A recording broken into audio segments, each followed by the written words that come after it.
small coffee shop in Roanoke Valley gained a lot of attention this past weekend for essentially raising the prices for customers who don't ask for coffee polite enough.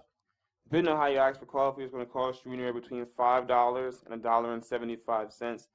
Now, initially, when I first read this story, I was under the impression this was coming from a conservative platform, a Republican platform, and they were going to essentially just talk about how much this was, unconstitutional to have different prices for different people.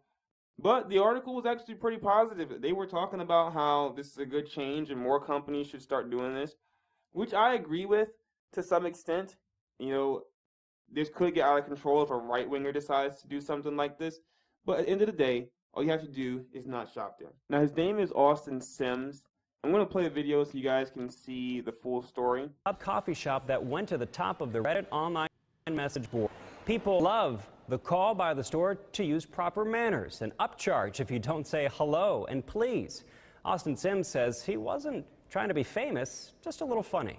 And I decided, because, I need to solve all the injustices in the world, to start charging more for people who didn't take the time to say hello and connect and realize that we're all people behind the counter. So it says, the simple act of politeness, such as saying hello and please, may seem insignificant, but they can have a profound effect on someone's day. And this is true, right? And this is really important because I'm sure you all know back in 2020, we discovered a new species of people called Karens. People that we have all dealt, if you worked retail, you've dealt with them before. You've dealt with the customer who thinks it's all about them. The reason that this is a problem is because the people who tend to be extremely rude to workers tend to throw food in their face. I have a screenshot here of someone throwing a soup in a woman's face. I have screenshots of people throwing pizza boxes at people. They're also workers. Or they're people who know what it's like to be in customer service. And how many times have you heard, well, that's just how it is in customer service, but it doesn't have to be. So I hope we continue to see things like this. I hope we continue to see businesses start creating consequences for this poor behavior. Start, maybe not necessarily a price hike, but maybe we just don't serve you. I know at places I've worked, if someone is acting unruly, we don't have to serve you.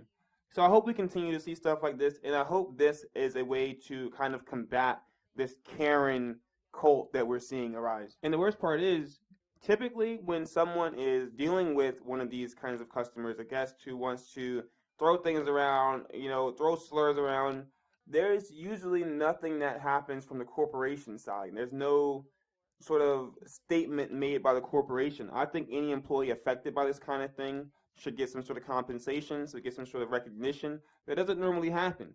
Typically, what you end up having is other citizens doing what the company should do and starting a GoFundMe page. Typically, you see these kind of workers end up with a GoFundMe page that makes thousands and thousands of dollars because they're standing up to these kind of customers. And I think we're entering a place in society where this kind of behavior is just not being tolerated anymore.